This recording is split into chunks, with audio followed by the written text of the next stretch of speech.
മുൻ എ.ഡി.എം. നവീൻ ബാബുവിന്റെ മരണത്തിൽ സിബിഐ അന്വേഷണം തീരുമാനം ഇന്നുണ്ടായേക്കും. സിബിഐ അന്വേഷണം ആവശ്യപ്പെട്ട് നവീൻ ബാബുവിന്റെ കുടുംബം മുഖ്യമന്ത്രിയെ കണ്ടിരുന്നു. കുടുംബത്തിന്റെ ആവശ്യം പരിഗണിച്ചാണ് സംസ്ഥാന സർക്കാർ സിബിഐ അന്വേഷണം ശുപാർശ ചെയ്തത്. അതിനിടെ അന്വേഷണത്തിനെതിരെ CPIM നേതൃത്വം രംഗത്തെത്തി. പത്തനംതിട്ട സ്വദേശിയായ കെ നവീൻ ബാബുവിനെ ഒക്ടോബർ 15-നാണ് ക്വാർട്ടേഴ്സിൽ ജീവനൊടുക്കിയ നിലയിൽ കണ്ടെത്തിയത്. സ്വന്തം നാട്ടിലേക്ക് സ്ഥലം മാറ്റമായതിനെ തുടർന്ന് തലേന്ന് നടന്ന യാത്രയയപ്പ് യോഗത്തിൽ കണ്ണൂർ ജില്ലാ പഞ്ചായത്ത് പ്രസിഡന്റായിരുന്ന PP ദിവ്യ നവീനെ അഴിമതിക്കാരനായി ചിത്രീകരിച്ച് സംസാരിച്ചിരുന്നു. ഇതിൽ മനംനൊന്താണ് ജീവനൊടുക്കിയെന്ന് കാണിച്ച് പോലീസ് കേസെടുത്തിരുന്നു.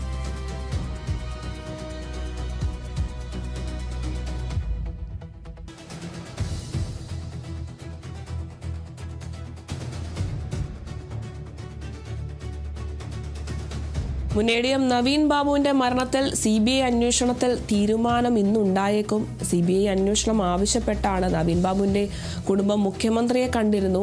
ഇത്തരത്തിൽ ഈ ഒരു വിഷയം CBIക്ക് വിടുന്നു എന്നൊരു വിവരമൊക്കെ സർക്കാരിന്റെ ഭാഗത്തു നിന്നും ലഭിക്കുന്ന ഒരു സാഹചര്യം ഉണ്ടായിരുന്നു. രണ്ട് കൈ നീട്ടിയാണ് നവീൻ ബാബുവിന്റെ കുടുംബം ഈ ഒരു സർക്കാരിന്റെ ഉത്തരവിനെ സ്വീകരിച്ചത്. എന്തായാലും ഈ ഒരു വിഷയമായി ഇന്നാണ് ഒരു തീരുമാനം ഉണ്ടാകുക. കുടുംബത്തിന്റെ ആവശ്യം പരിഗണിച്ചാണ് സംസ്ഥാന സർക്കാർ CBI അന്വേഷണം ശുപാർശ ചെയ്തിട്ടുള്ളത്.